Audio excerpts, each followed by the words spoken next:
দেখো বন্ধুরা, আজকে তোমাদের সাথে শেয়ার করছি আবার একটা লাঞ্চের থালি। তাই এখানে দেখতেই পাচ্ছ, এখানে নিয়েছিলাম সাদা ভাত আর এখানে নিয়েছিলাম শুকনো লঙ্কা ভাজা। তাই এই শুকনো লঙ্কা ভাজাটা কী দিয়ে খাবো সেটা তোমাদের সাথে শেয়ার করছি। তার আগে একটা একটা করে তোমাদের শেয়ার করি। এখানে সাথে নিয়েছিলাম শসা, একটু কেটে নিয়েছিলাম। আর এই দেখো, এটা হচ্ছে চিকেন কষা। এটা কিন্তু মাই করেছিল, একদম মশলা বাটা, একদম হাতে শিলে বাটা মশলা দিয়ে রান্না খেতে কিন্তু টেস্ট একদমই আলাদা। আর লাল লাল করে ঝোল দেখেছে কত সুন্দর মাংস। চিকেন কষা দেখো, তেলও বেরিয়েছে। আর এটা হচ্ছে, তোমাদের কার কার এই মাছটা প্রিয় অবশ্য জানিও।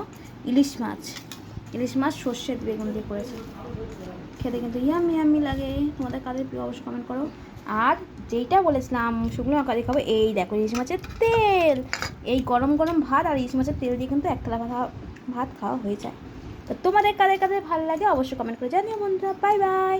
যদি ভিডিওটা ভালো লাগে লাইক কমেন্ট শেয়ার করে দিও বন্ধুরা। যদি এই আজকের লাঞ্চের থালিটা তোমাদের ভালো লাগে, তো আজকের ভিডিওটা এখানে শেষ করছি।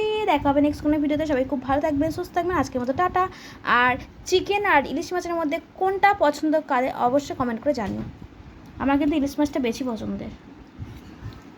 তো আজকের ভিডিওটা এখানে শেষ করছি। দেখা হবে নেক্সট ভিডিও। সবাই খুব ভালো থাকবেন, সুস্থ থাকবেন। আজকের মতো টাটা।